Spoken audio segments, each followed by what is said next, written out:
So a few quick headlines tonight. One of the pieces of news is that Guinn is out of the fight with Dillian Whyte. Supposedly for medical reasons, he's produced a doctor's note and had to withdraw from the fight. That left Eddie Hearn, Matchroom, Team Dillian Whyte with 10 days to find a replacement opponent. And they've come up with Brian Minto, who I guess is a relatively well-known journeyman.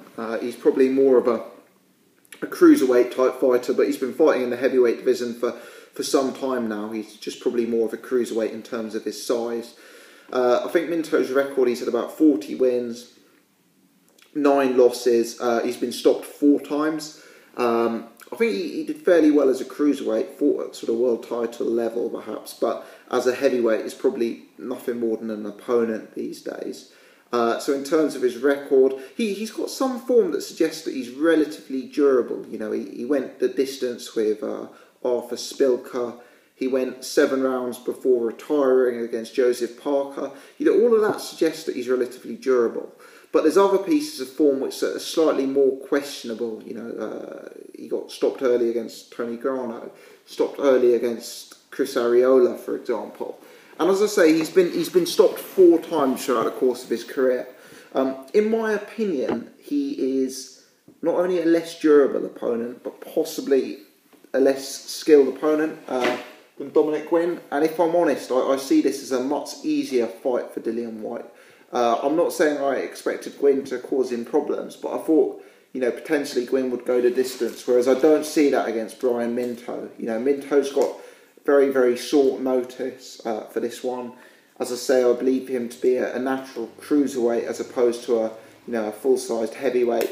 And you know, like all these opponents, he's very much in the autumn of his career. And I kind of believe that with the momentum Dillian Whyte has, and you know, with so much ahead of Dillian Whyte in terms of big fights ahead, that this could well be a very short night's work for Dillian Whyte. So I think that's relevant, actually. To be honest, I think that a fight like Guinn could perhaps have been viewed as more of a step up for Dillian Whyte than Brian Minto. I mean, let's be honest, it wasn't too long ago that Brian Minto was, I think, losing in prizefighter and getting outpointed by Michael Sprott, which to my mind puts him at a similar level as some of the other opponents that Dillian Whyte's been in with, like the Nascimentos of this world and the Beto Costa Juniors of the world. You know, I view Minto as not really poles apart from that sort of guy. Whereas I thought that Guinn may genuinely be a slight step up in terms of talent and in terms of capability. So for me, I view this as an easier fight. I view it as a less entertaining fight. And if anything, I think that this fight perhaps doesn't help to prepare Dillian Whyte for Anthony Joshua as much as I would have hoped. You know, I hoped for Dillian Whyte to have a step-up opponent against harder, more skilled opposition, more durable opposition who may ask different questions of him and test him in different ways. I don't think a short-noticed, older Brian Minto is necessarily the kind of guy to do that. And I still expect that by the end of this fight, Dillian Whyte won't have gone further than 4 rounds.